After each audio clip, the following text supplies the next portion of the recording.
கம கமன்னு நெய் ஊற்றி தேங்காய் பால் சாப்பாடு செஞ்சிடலாமாங்க 10 நிமிஷத்தில் 10 மினிட்ஸ் ரெசிபிங்க அப்படின்னு நிறையா பேர் சொல்லுவாங்க. நம்பிடாதீங்க.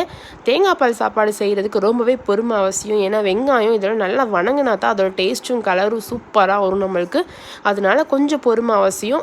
எண்ணெய் ஊற்றி கரம் மசாலா, ஸ்பீஷஸ், சோம்பு, 3 பெரிய வெங்காயம் ஸ்லைஸாக கட் பண்ணி போட்டிருக்கேன். அதை உள்ளே ஆட் பண்ணிக்கோங்க. 2 பச்சை மிளகாய், நல்லா சால்ட்டு போட்டு இந்த மாதிரி ப்ரௌன் கலராக வணங்குறதுக்குள்ள நம்ம தேங்காய் பால் எடுத்து வச்சிடலாம். நான் வந்து 4 கிளாஸ் அரிசிக்கு 8 கிளாஸ் தண்ணி வெறுத்தில் போட்டிருக்கேன்.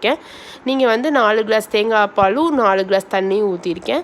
நல்லா இஞ்சி பூண்டு பேஸ்ட் வணங்கினதுக்கப்புறம் தக்காளி, புதினா எல்லாத்தையும் போட்டு நல்லா வணக்கிட்டு இப்போ தேங்காய் பாலும் தண்ணி நம்ம ஆல்ரெடி இது எடுத்து வச்சுருக்கோம் அதையும் உள்ளே ஆட் பண்ணிக்கோங்க. ஆட் பண்ணிட்டு நல்லா அரிசி கொதிக்கும் போது அரிசி தூக்கி உள்ளே போட்டுட்டு கொத்தமல்லி தலையெல்லாம் தூவி இறக்குனீங்கன்னா 2 விசில் விட்டு சூப்பரான தேங்காய் பால் சாப்பாடு ரெடி ஆயிருங்க. நீங்கள் வெயிட் பண்ணதுக்கு ஒர்த்து டிஷ்ஷுனே சொல்லலாம். கூட முட்டை தொக்கை வச்சு பாருங்கள், அல்டிமேட்டாக இருக்கும். டேஸ்ட் என்ன சப்ஸ்கிரைப் பண்ண மறந்துடாதீங்க. சப்ஸ்கிரைப் பண்ணிட்டு போயிருங்க.